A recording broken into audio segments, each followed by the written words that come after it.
그리고 이제 시진핑하고 그 김정은이가 그 지난번에 그 만난 걸 오늘 내가 다시 재해석하겠습니다. 더 확실하게 또 재해석해갖고 그 두 사람의 그 속셈을 제가 재해석시켜서 다시 내가 설명을 드리겠습니다. 북한이 시진핑을 만나갖고 시진핑이가 그 김정은을 불러낸 속셈은요, 그 비핵화를 일종의 그 재현시키기 위한 시간 끌기 작전이거든요. 그럼 제가 볼 얘기를 할게요. 이게 북한이 중국이 그 미국과 그 비핵화 회담을 이제 장기화되길 원하고 있다는 거예요. 근데 만일 그 북한이 그 비핵화를 트럼프 대통령한테 확실히 한다고 했지 않습니까? 그래서 북한이 만일 그런 그 비핵화를 확실히 하는 과정에서는 시간 끌기라는 게 없죠. 오히려 시간이 모자랄 정도죠. 빨리빨리 해야 되니까. 그랬을 때 그 중국은 어떤 걸 김정은을 데리고 와서 어떤 걸 원했냐면은 미국을 갖다가 그런 그 비핵화하는 과정에서 계속 시간을 갖다가 포스폰 계속 연기하고 해서 어떤 사안이 나왔을 때 또 그 사안에 대해서 미국하고 조정을 하고 다시 재토론하고 또 다시 재합의 보고 이런 과정이 수없이 이제 생기죠. 그러니까 이제 그거를 얘네들은 비핵화를 안 하니까 당연히 그런 게 생기지 않습니까? 거기에 대해서 시진핑이가 북한의 김정은한테 그런, 물론 중국이 겉으로는 미국 그 정상회담에 대한 지지를 표명을 했지만은 실제로는 비핵화 회담이 장기화되길 바라고 있다는 거예요. 내가 어저께도 이런 얘기가 오늘 나오잖아요. 내가 어저께도 그 얘기했죠. 내가 그 예측을 해서 내가 어떻게 해서 그렇다는 게 아니고 내가 어저께 그런 얘기 했잖아요. 시진핑의 순 목적은 아마 트럼프 대통령이 그 임기 내에 그 비핵화를 못하게끔 그 레임덕화 시켜갖고 낙선되면 더 좋고 했을 때 트럼프가 완전히 그 정계에서 은퇴하는 날까지만 어떻게든지 참고 견디면은 우리가 그 싱가포르에서 열린 6월 12일간의 그런 미국과 북한 간의 합의 서명문은 종이짝에 불과하다. 찢어버리면 끝이다. 라고 시진핑이는 이미 판단을 하고 있는 거죠. 이건 제가 어저께 한 얘기가 오늘 이렇게 또 나왔기 때문에 실제적으로 그게 놀라울 일도 아니고 이건 누구든지 판단했을 때 그러니까 북한을 그렇게 불러들인 거는 시진핑이가 어떻게든지 비핵화를 하지 말고 비핵화를 하는 척하면서 무조건 그 시간을 보내면 트럼프는 낙선 아니면 그래봤자 4년 제 임기에 했을 때 그 6년만 참으면 비핵화는 끝난다.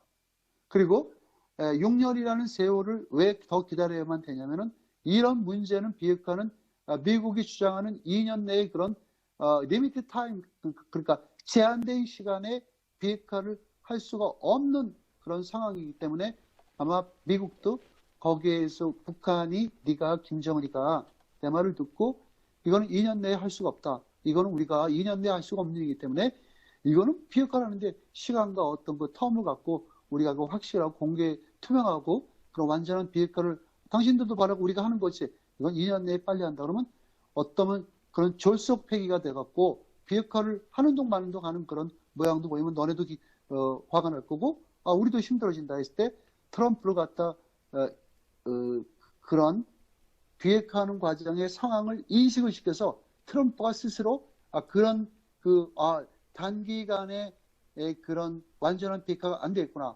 북한의 저 단계적 비핵화, 북한 놈들은 내가 주장하는 단계적 비핵화는 이렇게 시간이 많이 걸리니까 니네가 여기 이해를 해야 돼서 트럼프 대통령을 갖다 거기에 살짝 넘어가게 하는 그 계략도 포함이 된 거죠. 그랬을 때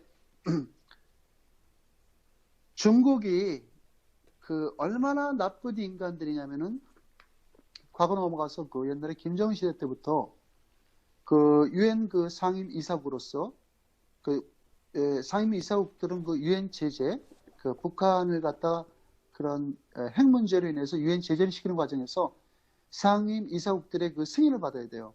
중국이 승인을 했습니다. 러시아는 기권을 했고 중국이 승인을 했는데 중국은 뭐라고 승인을 했냐면은 미국 트럼프 대통령한테 그때도 무역 관계 때문에 미국을 방문하고 이야기를 했습니다. 내가 북한을 도우는 게 아니고 나는 북한이 그런 핵을 갖고 있는 걸 원치 않는다. 그리고 한반도에서는 핵이 필요 없다. 북한이 핵이 갖고 있는 거는 한반도에 굉장히 위험하고 그런 국제관계에서 항상 미국과 대립하고 그런 거는 굉장히 위험하다. 전쟁을 불러일으킬 수도 있고 여러 가지로 북한이 그런 경제적 핍박을 받아가는 상황에서 핵무기가 웬 말이냐라고 이놈이 이렇게 얘기를 한 겁니다. 그러면 이놈이 이야기한 거는 트럼프 대통령한테 맹세를 했어요. 나는 결코 북한을 도와주지도 않고 유엔 제재를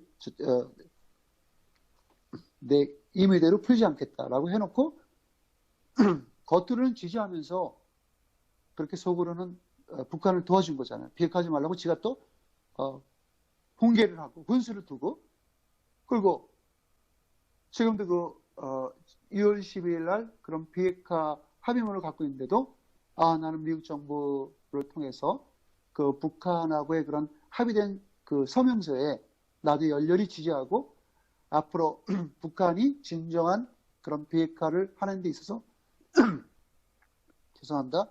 나는 적극적으로 지지하고 앞으로도 많은 북한이 비핵화를 꼭 하게끔 북한이 완전한 비핵화를 하게끔 나는 진짜 절대 북한이 핵을 갖지 않는다는 나는 지금 내 마음은 똑같다 라고 이렇게 거짓말 시킨 겁니다. 그러니까 제가 주장하는 거는 우리나라 정치인들도 마찬가지예요. 과거에 빨갱이 짓 한 사람이 전향을 했다. 그 어느 날 보수로 와가지고 그거 따뜻하게 얘기해요. 여러분들 나는 과거에 학창시절 때 박정희 대통령 데모 반대했고요. 나는 민청학년 사건에 연루돼 있었습니다. 나는 공산당 집회했는데 그러면서 그런 걸 다 얘기하면서 근데 나는 공산당이라는 게 내가 현실적으로 젊었을 때 일어난 일이라 내가 그때는 몰랐다. 이거. 그때는 몰랐대. 어렸을 땐 사랑을 모르는 거예요. 성인이 되고 나서 사랑을 한 거죠. 그런데 성인이 되고 나서 내가 그런 공산 그 체제라는 게 어떻다는 거. 공산 체제는 진짜 핍박받고 공산 체제는 진짜 너무나 그 국민들이 살 수 없는 그런 아주 어두운 그런 정치 체제를 나는 내가 왜 이런 정치 그 체제를 흠몰했는지 나는 지금 내가 민주주의 인사로서 이렇게 하는 사람들 저는 직접 그 이야기를 하는 거 듣고 많이 봤죠. 안 믿습니다. 절대 안 믿습니다. 한번 공산주의는 영원한 공산주의자예요. 절대 안 믿어요. 지금 우리 대한민국 정부에도 과거에 그런 좌익 활동했던 사람들이 우쪽으로 돌아와서 많은 사람들이 있습니다. 그 사람들 다 저는 안 믿습니다. 다 거짓말이에요. 그게 한번 그 전향이 어렵다고 그러죠? 전향이 어려운 게 아니라 네. 안 되나 봐요. 자기의 그 앞길이 왜 전향을 하냐면은 자기가 국회의원이라도 한 번 더 하고 자기 뭐라도 그 동네 반장이라도 한 번 더 해야 되잖아. 그래서 좌익 배지를 받고 다니면 좌익 배지를 달고 하면은 보수 성향의 표를 못 받잖아요. 그러니까 전향을 하는 거야. 일단 목표를 쟁취하고 그때 그 시간을 벌어서 나라가 그렇게 한 물결이 됐을 때 같이 동참을 하는 거죠. 그래서 수많은 사람들이 좌익 활동 많이 해요. 하면서도 전향했다고 말은 그렇게 하는 거죠. 근데 그런 사람 다 거짓말입니다. 과거에 좌익 활동했던 사람들이 지금 와서 민주주의 인사로 전향을 했다? 전 절대 안 믿어요.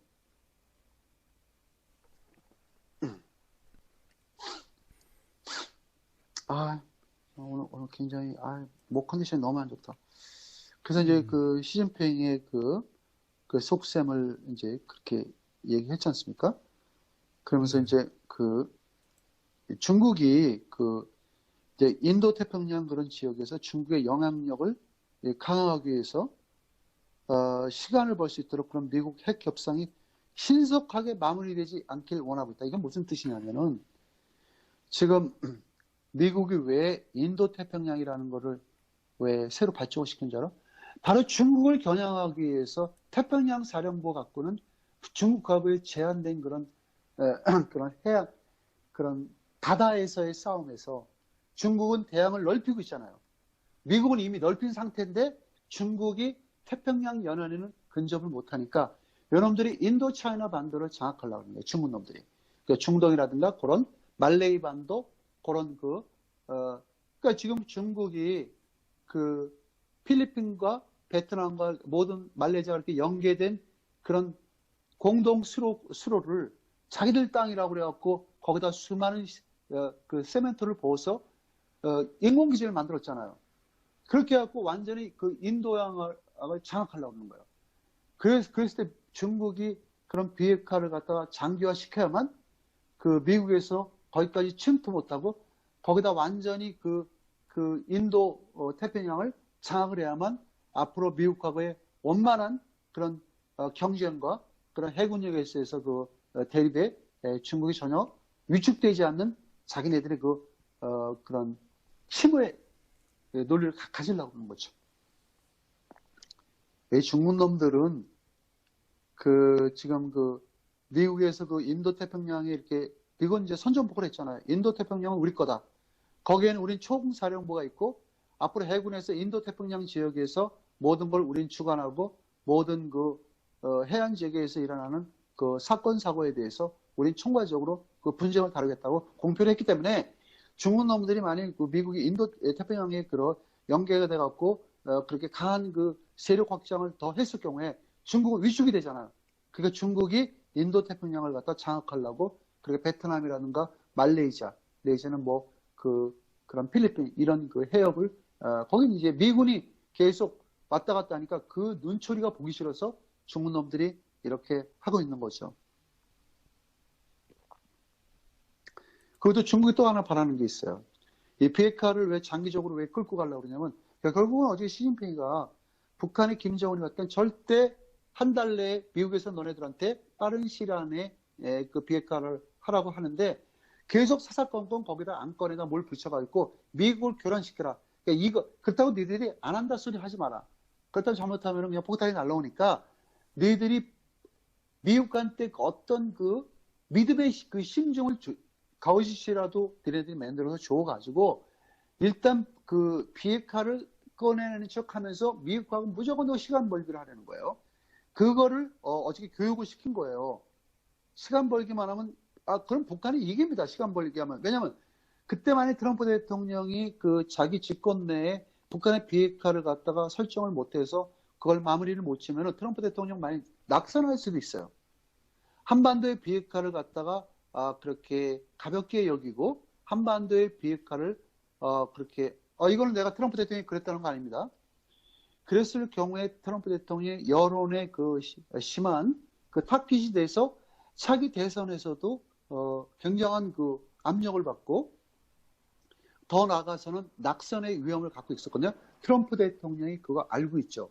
트럼프 대통령이 앞으로 한 번에 더 임기를 2기 행정부를 꾸리려고 지금 다 준비하고 있는 과정입니다. 얼마 안 남았어요. 그래 트럼프 대통령이 그걸 모르겠어요. 트럼프 대통령이 북폭을 빨리 못하면 자기 낙선돼요. 그럼 트럼프 대통령이 자기가 그렇게 그런 대북 관계에 있어서 미연한 태도와 북한으로부터의 그런 자기가 굉장히 힘없는 그런 북한의 대응 자세를 가졌을 때 트럼프 대통령의 입장이 뭐가 되겠습니까? 아무런 가치도 없는 진짜 그런 평범한 대통령으로 전략을 하는 거잖아. 트럼프 대통령은 자기가 취임 때부터도 나는 좀 독특하다. 나는 미국의 전임 대통령과 다르다라고 늘 강조를 했고 지금도 트럼프 대통령이 그런 이민법을 갖다 그렇게 남들의 눈에 보기가 굉장히 험악할 정도의 그런 법안을 발동을 하는 거는 그만큼 전임 대통령들이 눈치 보고 그런 비이민자들에 대한 애환을 모르는 아주 피도 눈물도 없는 그런 사람이라는 그런 인식 차원에서 전임 대통령들은 그런 두려움을 느껴서 자기들의 어떤 명예와 그런 것 때문에 그냥 대충 하자. 그냥 봐도 참자. 국경 넘어오는데 그냥 놔두자. 이렇게 한 거죠. 그렇지만 트럼프 대통령은 실제적으로 국익과 그런 상대 국가의 그런 불법 난민들을 통제해야만 사회가 성립이 되고 정립이 되고 미국의 경제가 안정화되고 그런 사회 그런 불안적인 요소가 없어질 거라는 그런 판단하에 법을 강하게 한 거죠. 근데 그거는 트럼프 대통령이 난 결코 나쁘다고 보지 않습니다. 그래서 중국이 그렇게 인도 태평양을 미국과 똑같이 균등한 관계에서 힘의 논리를 갖기 위해서 비핵화를 갖다가 그렇게 롱타임으로 텀을 주고 간다는 얘기죠.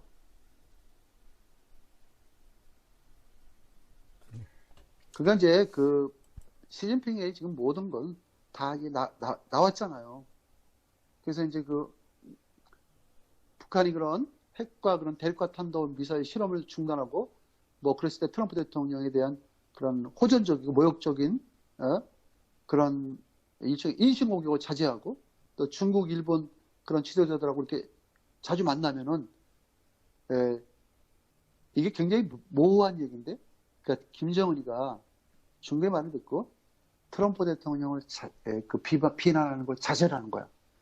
그리고 얘는 지금 어느 정도 신나냐면 자기가 국제적인 감각을 가진 탁월한 지도자로다 지금 생각을 하고 있대요. 중국에서도 오늘 그렇게 띄웠어요. 이제 김정은이는 세계적인 지도자다. 나이는 어리지만 시진핑이가 그랬습니다. 국제적인 지도자로 발돋움이 났기 때문에 이젠 서방 세계 지도자들하고도 안목을 넓히는 과정에서 앞으로 더 많은 친선이라든가 그런 국가 간의 그런 정상적인 만남도 가능하다고 얘기했고요. 김정은이가 영국도 가고 독일도 가고 프랑스도 간다는 얘기야. 근데 거기서 뭐냐면은 북한의 그런 핵을 대륙간 탄도미사일이든가 이런 거를 중단하고 겉으로 폐기한다고 하면서 트럼프 대통령한테 그런 원색적인 비난도 호전적이며 그런 것을 자제하고 하다 보면은, 그리고 또 이제 중국, 일본하고 막 만나고 또 내지는 뭐 러시아가 또 만나가면 국제적인 지도자가 되잖아요. 그렇게 계속하면서 비핵화 협상을 지연시킨다는 거예요. 김정은이가 일본 갔는데 트럼프 대통령이 일본 포부하겠습니까? 그럼 일본 갔는데 트럼프 대통령은 또 저놈이 일본을 갔어? 또 일본에 가서 김정은이가 또 모호한 얘기할 거 아니야. 앞으로 일본하고도 잘 지내고 우리가 일본 국민들이 걱정하는 그런 자국 내에서 납치했던 사람들을 내가 그럼 알아보겠다. 과거 우리 아버지 할아버지 때 있었던 일이기 때문에 내가 정확하게 판별은 못하지만 만약 그런 일이 있었다면 정식으로 일본 국민들한테 내가 사과를 하고 앞으로 일본과의 그런 우호적인 관계를 위해서 나는 그런 문제를 내가 깨끗이 해결한다. 이렇게 하면 일본 국민들이 또 그러지. 와, 김정은이 저거 완전히 인물이다라고 또 그냥 언론은 대석특필하고 또 수많은 단편적인 사람들, 제가 이야기하는 단편적인 사람들입니다. 단편적인 사람들은 한순간에 어떤 빛나는 빛만 보고 또 이렇게 환하게 이야기를 할 수가 있죠. 그랬을 때 이 북한이, 그리고 이제 북한이 또 이런 주장을 갖고 나온다는 거예요. 뭐냐면은 이렇게 주장 갖고 나올 수 있어요. 한미연합군 군사훈련 중단했지 않습니까? 네. 그럼 중단하고 이제 미국이 그 조치에 상응하는 어떤 구체적인 비핵화 조치를 미국에서는 북한한테 요구를 할 거 아니에요. 그러니까 이게 뭐냐면은 미국에서는 지금 김정은의 요구를 받고 한미 군사훈련을 중단한 거예요. 지금 유보한 거예요. 그러면은 유보를 했으니까 북한의 말을 들어줬잖아요. 그렇죠? 이 말을 했다고 그래갖고 수많은 사람들이 북한한테 이제 주한미군 훈련도 못해. 북한한테 먹혔다. 결국은 북한이 이겼구나 막 했잖아요. 한 사안이에요, 이게. 그렇게 됐을 때 미국은 꾹꾹 참고 북한의 그런 요구하는 군사회담을 중지를 해줬을 때 미국도 거기에 상응하는 북한한테 어떤 조치를 받아야 되잖아요. 당연히 받아야 되잖아요. 북한이 한미 군사훈련을 해달라는 이유가 뭐죠? 비핵화를 편하게 안 무섭게 해야 되는데 나는 너네들이 포를 쏘니까 무서워서 못하겠다. 하니까 트럼프 대통령이 맞다. 그거 무섭다. 그러니까 내가 공포 분위기 조성 안 할 테니까 비핵화를 네가 진짜로 한다고 그러니 아, 그럼 나는 오늘부터 포를 안 쏘겠다 해서 포 안 쏜 거잖아요. 그럼 북한은 받아야지. 공을 받아야 될 거 아니야, 북한이. 그럼 미국에서 그렇게 북한이 그 불안하고 공포스러운 그 주한미군의 그런 훈련을 받아서 정진해 줬으면 북한도 비핵화에 대한 어떤 미국이 바라는 비핵화에 대한 거기에 상응하는 미국이 요구하는 상응하는 조치를 미국이 취해야 될 거 아니에요, 북한에서. 예? 그러면서 이제 질질 끌어갖고 결국은 김정은이가 트럼프 대통령한테 어떤 이야기를 할 거냐면은 어차피 비핵화하는 과정은 어렵다.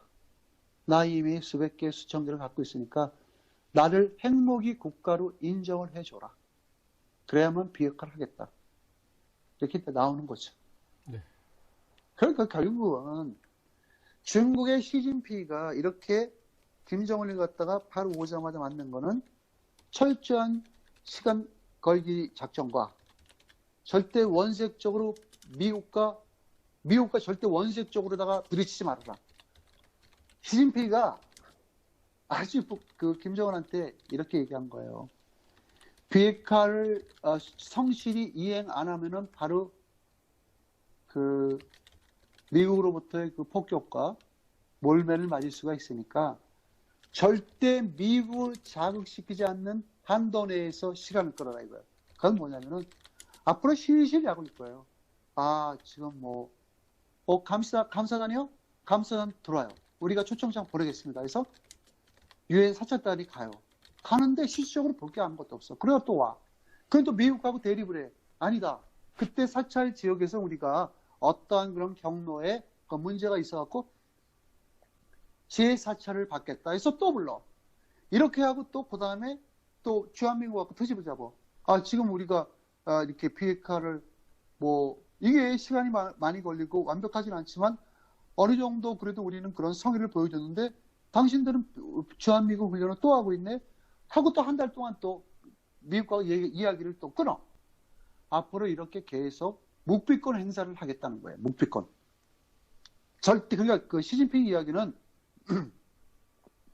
절대 미국이 너한테 함부로 네가 완전히 깽판을 치고 그런 호전적이고 원색적인 비난을 계속하지 않는 한은 절대 유엔사의 그런 그 기초를 봤을 때 한 나라를 갖다가 그게 일방적으로 때려붙기는 거는 유엔에서도 성토의 대상이 된다고 아마 시진핑가 여러 가지 이야기를 곁들인 거죠. 왜 자기하고 러시아가 상위 이사국이기 때문에. 그래서 이제 그 시진핑의 계략이 이렇게 많은 그런 비핵화에서 북한이 완전한 비핵화를 하지 못하게끔 그 단계적인 비핵화를 들고 나와서 시간을 제발 끌어서 너가 승리를 하게 되면은 네. 그 승리가 중국의 승리다 이거지. 그렇게 되면 미국은 패권주의에 완전히 몰라 그래서 결국은 한반도에서 물러나고 북한으로부터의 그런 어떠한 그런 강한 압박을 두 번 다시 못할 것이다라는 시진핑의 계략이죠. 네. 그래서 이제 그 여기 이렇게 나오는 거 보면은 그 중국이 북한의 김정은을 불렸을 때 가장 중점적인 의제가 뭐냐면은 바로 비핵화에서 완전한 비핵화를 하지 말고 단계적인 비핵화로 해서 미국을 자극하지 않는 선에서 계속 시간을 끌고 우리가 유엔 상임 이사국으로서 서른하고 양대 산맥을 이뤄서 너를 양쪽에서 커버할 테니까 무조건 되고 그 미국에서 어떠한 소리를 듣고 어떠한 그 행동을 해도 거기에 대해서 절대 오판하지 말고 그냥 너는 침묵, 딥사일런스로 무필권 행사하면서 시간을 끌어라. 그 얘기죠. 근데 결국은요. 이거는 중국 시진핑이가 잘못하면은 중국 땅에 원자폭탄 맞을 일을 지금 진행하고 있는 거예요. 이거 미국에서 이거 가만 안 놔둡니다. 중국의 이 플랜이죠. 이 중국에서 이 일방적인 한반도의 악의 그 축의 국가를 계속 북한을 끌어가려는 이 중국의 이 모함적인 이 계략은요, 미국으로부터의, 그래서 아마 그 해리 해리슨 그 제독이 그 당시에 그 취임 인사 때 그런 얘기도 했고, 인도 태평양 함대를 만든 게 나는 중국 견제라고 봅니다. 중국을 격파하기 위해서 중국을 그 인도 태평양, 그러니까 그 근해에서 중국을 갖다가 완전히 그 괴멸시키기 위해서 저는 미국 태평양 함대사령부가 인도 태평양 함대사령부가 더 증원이 되고 더 확장된 그런 군사 전략에 의해서 중국을 괴멸시키기 위해서 저는 창설했다고 저는 봅니다. 결국은 지금 이 한반도의 문제는 그 비핵화는 중국이 키를 갖고 있기 때문에 중국의 통제권에서 벗어나서 김정은이 자신의 어떤 개인적인 그런 힘과 논리로는 이 비핵화를 풀 수가 없어요. 김정은이 무조건 되고 미국하고의 어떤 대립관계에 있을 때 시진핑한테 계속 갑니다. 트럼프가 지금 이렇게 얘기하는데 이것도 어떻게 해결해야 되냐. 그때 이렇게 해라. 또 그렇게 해서 트럼프가 이건 더 이상 안 되는데 어떻게 그때는 또 이렇게 해라 하고 그 어저께 내가 그런 얘기 했잖아요. 중국이 노골적으로 그 속내를 드러냈잖아요. 북한의 비핵화는 미국의 중심에 서 있다는 걸 미국이 알아줬으면 좋겠다. 이제 노골적으로 얘기하네. 그래서 이제 내가 종합적으로 이거를 정리를 하자면요. 그 시진핑의 그 세 번째 그 북한의 성대하게 그런 인민공으로 불러서 성대한 만찬을 즐기고 북한의 김정은을 갖다 신격화시킨 거죠. 세계적인 지도자이며 앞으로 북한을 영도에서 북한을 갖다 엄청난 발전을 이룩하기 위해 있는 지도자라고 시진핑과 그 축사에서 이야기를 했습니다. 그가 앞으로 북한하고 우리는 수년명 이상으로 과거의 그런 우호적인 그런 관계를 더 나아가서 군사적 동맹도 완전히 더 강화해서 북한군의 그런 주력 부대를 실질적으로 중국과 연계시켜서 앞으로 그 한반도에서 어떤 외세의 침략에 대응할 수 있는 그런 굳건한 군사적 동맹을 하고 온 겁니다. 그러니까 시진핑이 또 그거에 추가로 비핵화를 하지 못하게끔 북한의 비핵화를 100% 끄려면요 시진핑은 그냥 그 자리에서 죽어요. 경제적으로 무너져 버려요. 미국이 절대 가만 안 놔둡니다. 그리고 북한의 비핵화를 안 했을 경우에도 아마 트럼프 대통령이 앞으로 중국 물건을 갖다 전부 막을 가능성도 많아요. 중국을 무너뜨릴 겁니다. 내가 볼 때는. 저렇게 되면은 시진핑이는 중국 소수의 그 민족들이 분열이 되고 중국이란 나라는 쪼개지고 해갖고 독립, 연일 내란이 일어나고 내전이 일어납니다. 중국은 망해야 돼요. 그래서 이제 제가 뭐 더 이상 설명할 것도 없어요.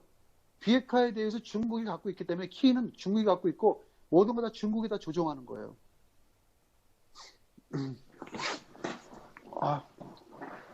그리고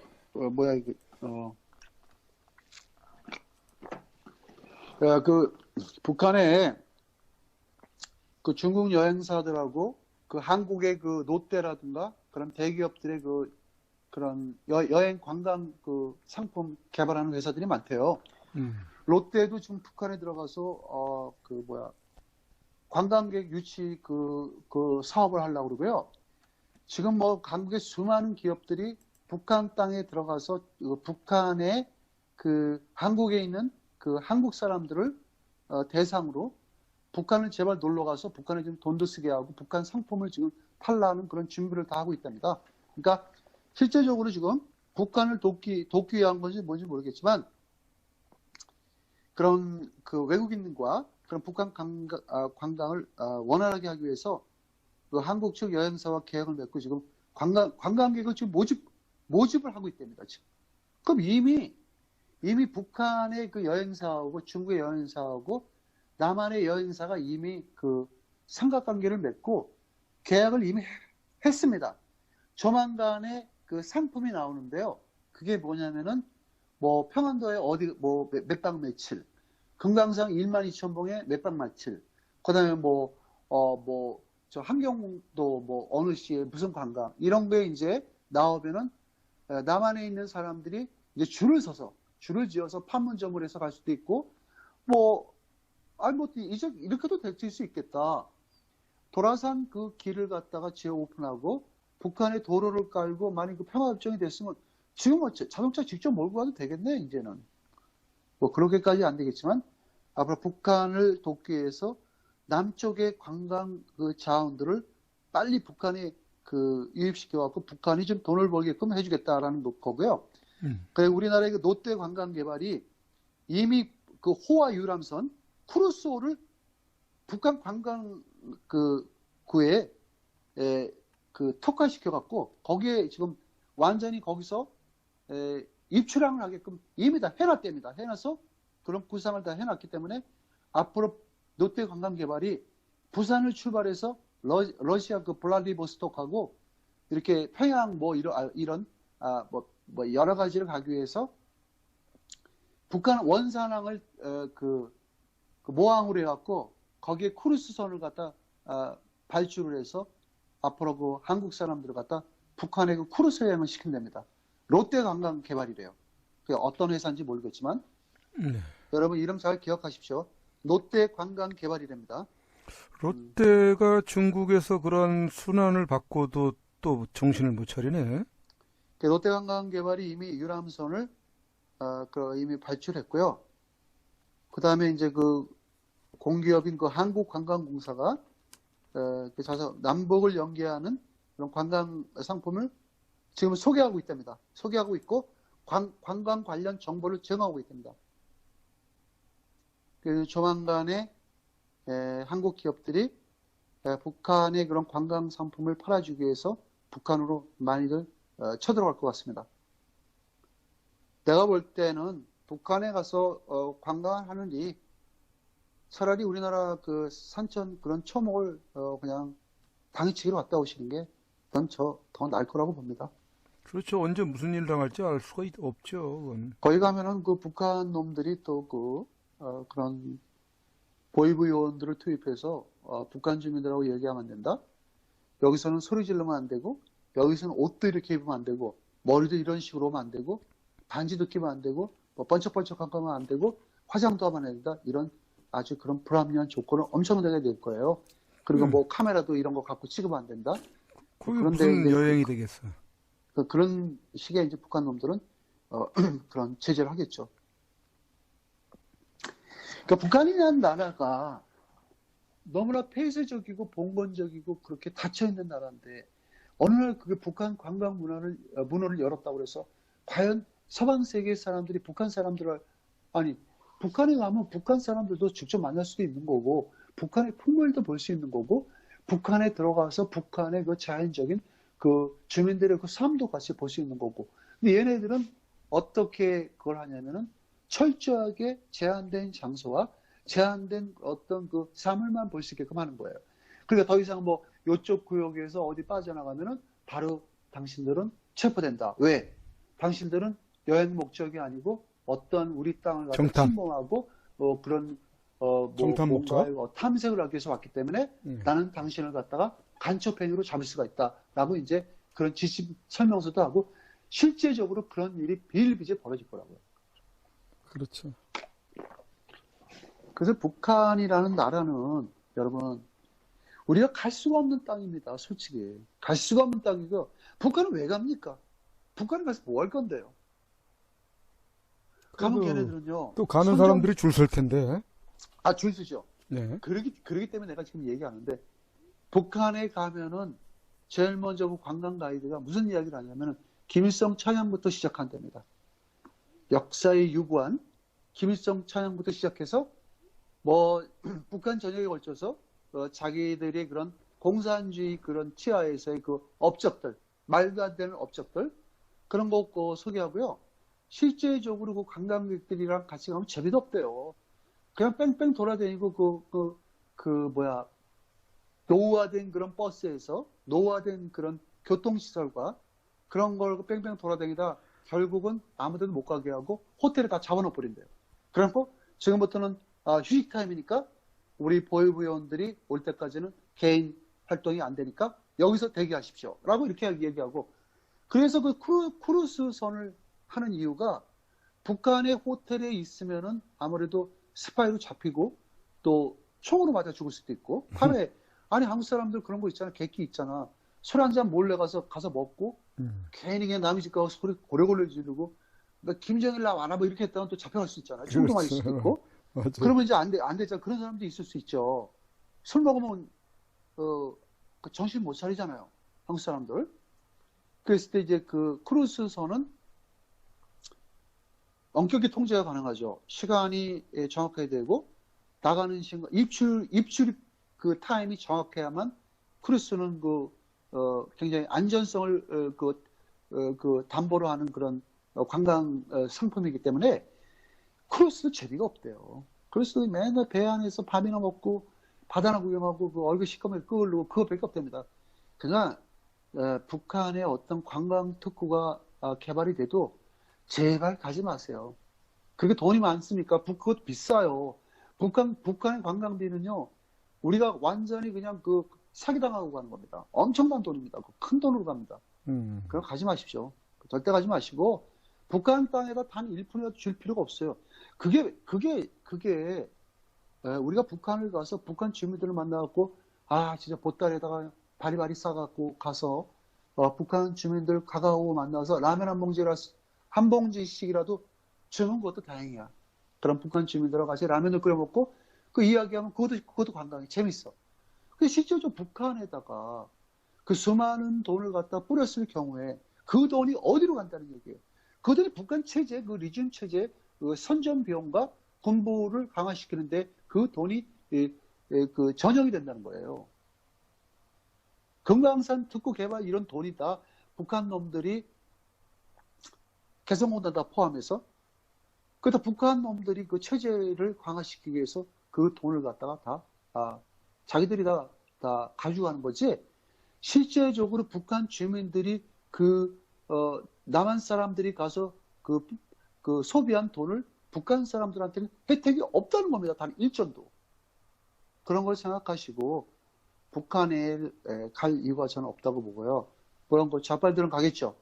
그 사람들은 가라고 해요. 가서 술 시커 먹고 거기서 그냥 뛰쳐나와갖고 동네에서 김일성 주게라 막 고래고래 소리 질러갖고 북한에 지금 억류당하는 일이 점점 발생할 수 있다고 저는 봅니다. 북한이 지금 저렇게 관광 특구다 하고서 뭐 무료를 개방하고 한다는데 절대 아닙니다. 지금 많이 그런 데 들어가면 굉장히 위험합니다. 북한은 언제 돌변할지가 몰라요. 맞아요. 북한은 저렇게 해놓고도 자기네들의 그 어떤 팔라시, 그 법칙이 있어요. 그 법칙은 뭐냐면은 만약 그런 공포 분위기를 조성하고 그런 제한된 그 북한의 여행 지침서에서만 따라서 관광을 한다 그러면 대한민국에 북한에 관광 갈 사람 한 사람도 없죠.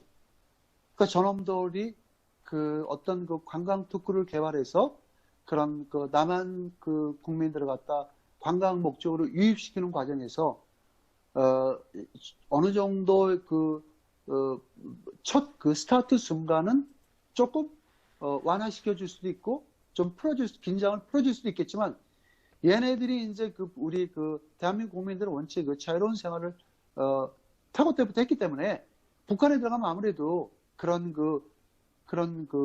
북한 주민들하고의 그런 해우하는 과정에서 남한의 실정 사실을 그대로 얘기해 주죠. 야, 우리는 굉장히 잘 살고 있다. 당신들 이렇게 사는데 대한민국 오면은 당신들 엄청 잘 사. 이렇게 하는 그런 북한의 그러니까 스파이 목적으로 걔네들은 판단하는 거예요. 그랬을 경우에 수많은 사람들이 북한 땅에 억류될 수 있다는 얘기예요. 저는 엄청난 사람이 억류된다고 좀 봅니다. 그래서 북한은 절대 가지 말라고 저는 다시 한번 그런 관광 회사들의 그런 가만히설에 절대 넘어가지 말고요. 북한 가서 볼 게 뭐가 있습니까? 북한에 가면 거기 먹을 것도 하나도 없고 엄청 비싸고 북한에 평양냉면 그거 먹으면 설사나요. 그거 평양냉면 가지도 말아요. 그거. 장마당 구경이나 한번 하고 오죠. 장마당 구경을 시켜주질 않죠. 그런 왜냐하면은 스파이 활동으로 체포되죠. 거기 가갖고 나만 잘 살고 있다. 뭐 이렇게 얘기했다 그냥 거기 있는 사람들은 그 자본주의에 대한 걸 알기 때문에 그냥 다 돌아버리죠. 큰일 나죠. 그런 데는 안 보여주죠. 못 가겠네 마음대로 그쪽도. 못 가요. 그러니까 갈 수 있어요. 갈 수는 있는데 북한의 지시만 받고 가야 돼. 그러니까 요 땅에 딱 들어가면 여기서 10m는 못 갑니다. 요쪽으로 뺑 노르셔갖고 저쪽 뒷문으로 나오셔갖고 요쪽으로 오셔야 됩니다. 이렇게 걔네들은 그렇게 하는 거지. 그 지네들은 막 거기서 관광상품 그 선전하면서 김일성 그 수령이 민족의 아버지시고 그 신이신 그 김일성 수령께서 여러분들이 이렇게 보는 이 땅을 갖다 다 이렇게 다 개발하고 다 이 수령님의 은덕으로 이렇게 만든 거 이런 식의 아주 엄청난 그 가이드들이 그런다는 거예요. 그런 소리 듣고 가겠어요? 가지 마세요. 예, 다음 기수 넘어가겠습니다. 존 볼튼 여러분 아시죠? 전 유엔 대사였었고요. 예, 그다음에 이 존 볼튼 이 백악관 안보보좌관이 오늘 그런 얘기를 했습니다. 굉장히 심각한 얘기를 한 것 같죠? 예, 김정은이 그 수십 년 동안 그 개발해온 핵무기 프로그램, 그렇죠. 거의 북한이 반세기에 걸쳐서 개발을 하고 완료를 했죠. 거기다 또 그 생화학 무기도 있고 그 탄도미사일 체제 그런 게 이제 전부 다 그 북한이 그걸 내가 이걸 트럼프 대통령하고 7월 12일 날 회의를 열었는데 과연 내가 이걸 포기할지 그때는 이제 그 북폭을 피하기 위해서 어떤 그 묘한 수를 북한이 갖고 있었기 때문에 그 아주 당당하게 그 대처를 해서 막상 사인했지만 북한은 지금 내가 조금 아까 얘기한 그런 핵을 수십 년 동안 개발해온 핵무기라든가 그 생화학 무기, 탄도미사일 그 체계를 이걸 내가 포기할지에 대한 그런 결정적이고 극적인 선택에 직면하고 있다는 거예요. 직면하고. 무슨 뜻인지 알겠죠? 내가 이거 핵폐기를 내가 도저히 할 수가 없는 상황인데 미국하고의 그 폭격을 막기 싫어서 내가 시간을 벌기 위해서 막상 내가 속이기 위해서 했는데 이제는 내가 더 이상 속일 게 없네. 중국말 들어봤을 땐 시간 끌기 작전을 하면 된다고 그러지만 그것도 한계가 있고 시간 끌기 작전을 하면 트럼프라는 사람은 시간 끌기 전에 우리한테 분명히 어떤 메시지를 줄 거고 시간 끌기 전에 우리한테는 강한 임팩트이고 폭탄을 터뜨려서 우리를 폭발시킬 텐데 내가 과연 이거를 포기하느냐 아니면 미국한테 다 줘야 되느냐라는 그런 기로에 놓여 있다는 거예요. 기로에. 이해하죠? 그런 기로에 놓여 있대요. 네.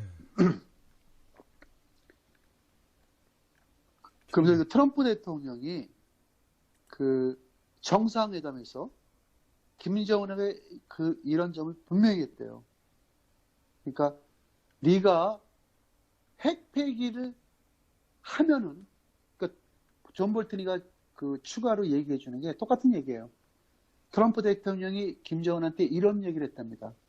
무슨 얘기를 했냐면요. 김정은이가 비핵화를 성실히 하면은 나는 북한을 엄청 도와주겠다. 북한의 체제 보장도 해주고 평화협정도 맺어주고 김정일이도 인정을 해주겠다고 그랬어요. 김정일이도. 비핵화만 한다 그러대요.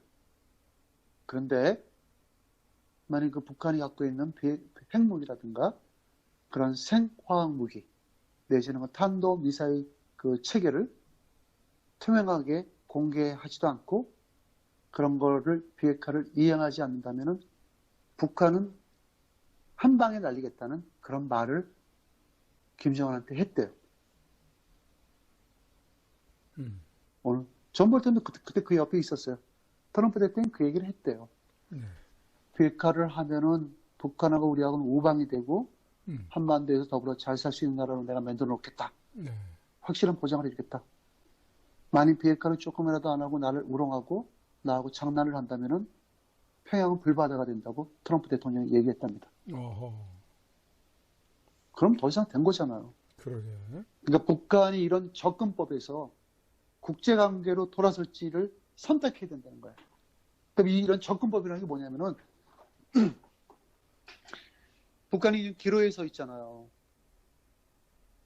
중국 시진핑하고 동맹관계를 맺어서 이 비핵화를 피해 보려는 그런 수작을 갖고 있지만 만약 시진핑이 말을 믿다가 내가 실패했을 경우에 미국으로부터 돌아오는 거는 분명히 폭격밖에 없는데, 그럼 나는 폭격을 당하고 내가 여기서 이 삶을 종을 쳐야 되느냐? 더 나아가서 시진핑이 자꾸 나를 꿰고 비핵화의 그 어떤 그 중국의 통제권에서 내가 미연한 대처로 그 오로지 중국만 믿고 그렇게 했을 때 내가 피해 나갈 수 있는 방법이 있을까라고 의문점을 다는 거죠. 그러시. 그렇지 못할 경우에 내가 폭격을 맞으니까 굉장히 복잡한 거예요. 김정은이 같은 경우는 지금 두려움과 어린 나이에. 아마 어린 나이, 아마 내가 볼 때 얘 하루에 담배 한 보를 필걸? 얘가 평상시에 내각인데요. 아마 얘 담배 하루에 한 보를 필 거라고. 꼴초네. 그러니까 이제 지금 존 볼턴의 그 전 대사가 보좌관이 북한은 그 핵무기를 포기하느냐 못하느냐의 직면에 놓여 있대요. 그 더군다나 트럼프 대통령이 그런 직설적인 북한이 비핵화를 했을 때하고 안 했을 때하고의 차이점을 명확히 인식을 시켜줬다는 거예요. 그런 접근법에서 국제관계로 그러니까 아주 좋은 사람으로다 국제관계 그러니까 그 인터내셔널 커뮤니티 국제사회 좋은 사람으로 나올 건지 아니면은 또 다른 엄청난 그 매우 다른 미래를 혼자만 걸어야 할 건지 그런 그 엄청난 그 또 다른 미래라는 거는 북폭이에요. 그러니까 북한의 김정은이는 지금 양자택일을 할 수가 없는 그런 위치에 있어요.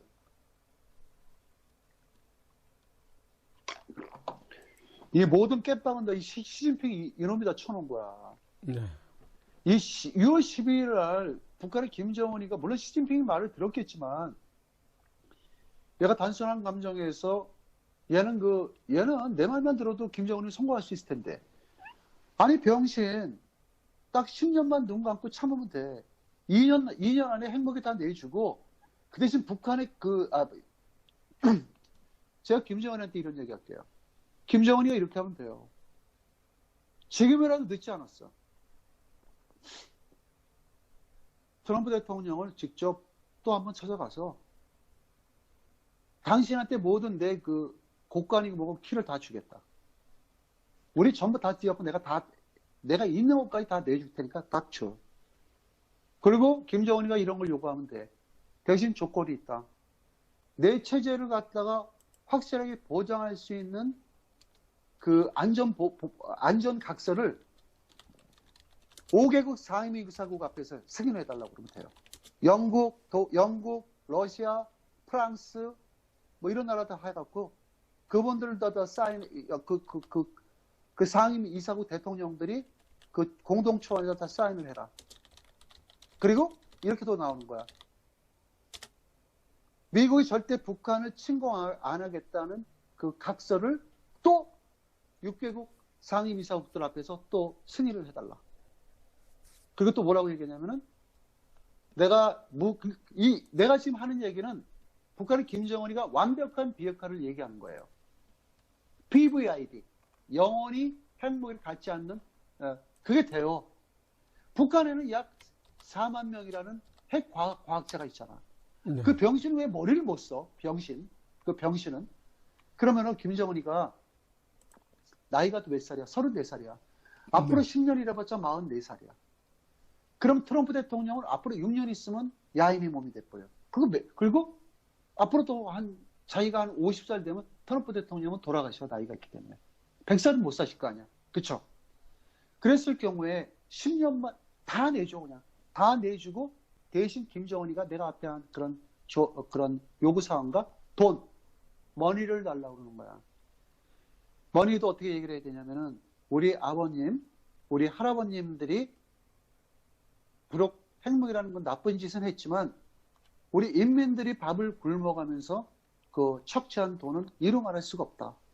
그 돈의 가치와 이자와 지금까지 우리가 이 핵무기 전용에 쏟아부은 돈은 상상할 수 없는 그런 계산이 나온다. 컴퓨터가 계산할 수가 없을 정도의 그런 숫자가 나오는데 여기에 대한 돈을 트럼프 대통령이 우리한테 해줘야 된다. 그럼 트럼프 대통령이 해줘야 돼요. 해줘야 돼요. 또 걔가 또 이렇게 나왔더라고. 이 돈 가지고 앞으로 나는 핵무기를 안 만들고 북한 우리 주민들과 잘 살아보세. 더불어 사는 그런 낙원의 오아시스를 내가 만들겠다고 하면은 서방 세계에서 돈 주라고 그러죠. 말그 돈 안 주면 아마 유엔에서 막 성토하겠지. 북한은 비핵화를 했는데 왜 미국은 북한에다가 왜 그런 경제적 그런 지원을 왜 안 하느냐라고 그 많은 비난을 받거든요. 이런 쪽.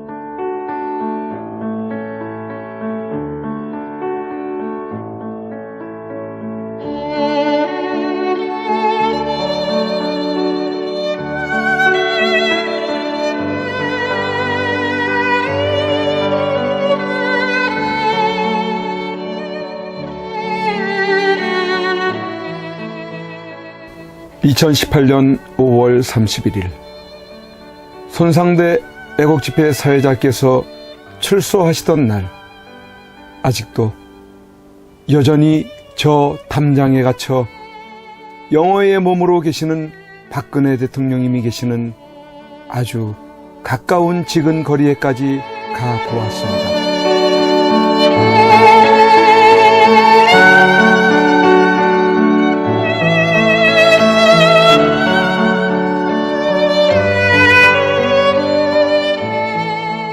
이런 곳에서 박정희 대통령님의 딸이자 아무 죄 없이 탄핵당하고 유린당해 감옥에 1년을 넘게 갇혀 고생을 하고 계시는 박근혜 대통령께서 계시는 곳이란 말이던가. 아, 이게 뭐란 말인가? 이런 게 있을 수 있는 일이란 말인가? 그러나 엄연히 지금 현재 대한민국 땅에서 자행되고 있다는 사실에 몸서리 쳐져야 하지 않는가. 그런데 세상은, 언론은, 지식인들은, 정치인들은, 국민들은 왜 이렇게도 쥐 죽은 듯이 조용한 것인가? 내가 아닌 남이 당하는 일이기 때문인 것인가? 아, 대통령께서는 저곳에서 1년이 넘는 긴 시간 동안 과연 무엇을 생각하고 계셨을까? 지난날 청와대에 계실 때 함께 곁에 서 있었던 배신자들이 누구인지를 아시고 분을 사귀지 못하고 계실까? 아니면 자신으로 인해 대한민국이 너무 무너져가고 있는 것을 염려하고 계실까? 우리 국민들은 바란다.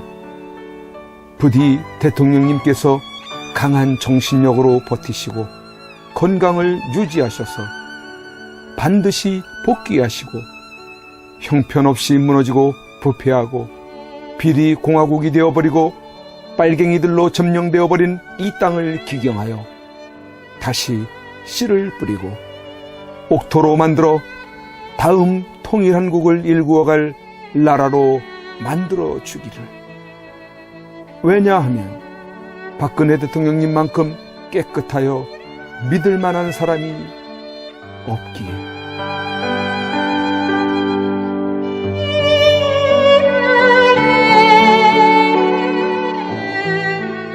이제 내려가야 한다. 내려가기 전에 대통령님께 이렇게 외쳐본다. 박근혜 대통령님! 옥체를 보존하십시오! 선구자 방송입니다! 보내드리는 엽서를 통해서 힘을 내시고 대통령님의 결백이 밝혀질 것입니다. 멀지 않았습니다. 더 꿋꿋이 버텨주시고 많은 국민들을 통해서 많은 엽서를, 더 많은 편지를 보내드리도록 그렇게 힘쓰겠습니다. 건강을 지켜주세요. 안녕히 계세요.